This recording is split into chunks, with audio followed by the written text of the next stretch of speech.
আজকে আমরা দেখব সেটা হচ্ছে তোমার কি তাপগতিবিদ্যার শূন্যতম সূত্র। এটা কনসেপ্টটা হচ্ছে এরকম, দুইটা বস্তু যদি তৃতীয় কোনো বস্তুর সাথে তাপীয় সাম্যাবস্থায় থাকে তাহলে প্রথমোক্ত বস্তু দুইটাও নিজেদের মধ্যে তাপীয় সাম্যাবস্থায় থাকবে। অর্থাৎ আমরা যদি এটা একটু এভাবে বুঝি, মনে করো এটা হচ্ছে একটা বস্তু এবং এটা হচ্ছে আমরা এই চিত্রের মধ্যে দেখছি এটা হচ্ছে সি বস্তু, আমরা এটা দেখছি এটা হচ্ছে সি বস্তু, ঠিক আছে?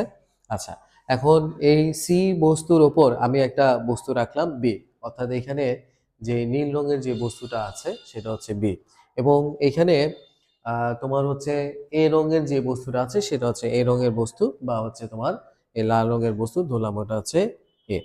তো এখন এই দুইটা বস্তু তোমার তৃতীয় বস্তুর উপর আছে, অর্থাৎ এ বস্তু আর বি বস্তু, এ বস্তু আর বি বস্তু তৃতীয় বস্তুর উপর আছে।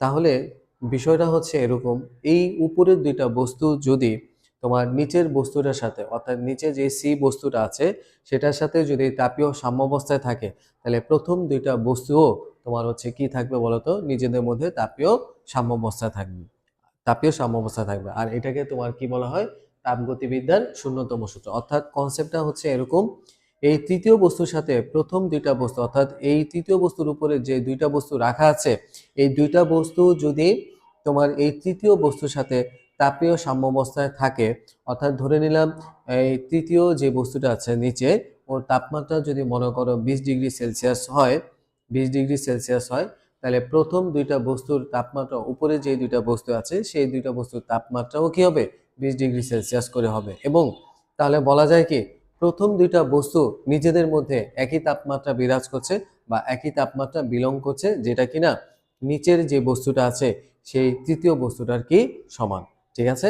তাহলে আমরা একটু দেখি, তাপগতিবিদ্যার শূন্যতম সূত্রটা হচ্ছে কি, দুইটা বস্তু যদি তৃতীয় কোনো বস্তুর সাথে তাপীয় সাম্যাবস্থায় থাকে তবে প্রথমোক্ত বস্তু দুইটি পরস্পরের সাথে তাপীয় সাম্যাবস্থায় থাকবে। অর্থাৎ এ বস্তু এবং বি বস্তু যদি এই সি বস্তুর সাথে তাপীয় সাম্যাবস্থায় থাকে তাহলে এ বস্তু এবং বি বস্তু নিজেদের মধ্যে তোমার কি তাপীয় সাম্যাবস্থায় থাকবে। অর্থাৎ এই এ বস্তু আর বি বস্তু নিজেদের মধ্যে তাপীয় সাম্যাবস্থায় থাকবে। হ্যাঁ, তাপীয়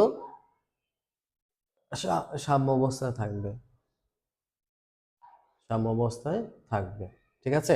এই কনসেপ্টটার উপর ভিত্তি করে কিন্তু তোমার হচ্ছে থার্মোমিটার তৈরি করা হয়েছিল। অর্থাৎ তাপগতিবিদ্যার যে শূন্যতম সূত্র এটার উপর ভিত্তি করে কিন্তু থার্মোমিটার তৈরি হয়েছিল। ওকে, আচ্ছা, আর এই সূত্রটাকে অবহিত করেন আর.এইচ ফাউলার। অর্থাৎ এই তাপীয় তাপগতিবিদ্যার যে শূন্যতম সূত্র এটাকে অবহিত করেন হচ্ছে আমার আর.এইচ ফাউলার। এবং এই তাপগতিবিদ্যার শূন্যতম সূত্রটার মানে বেসিকটা বা কনসেপ্টটা হচ্ছে আমার তাপীয় সমতার আলোকে হয়ে থাকে, তাপীয় সমতার আলোকে হয়ে থাকে। তো এটা হচ্ছে ছিল আমাদের তাপগতিবিদ্যার শূন্যতম সূত্র।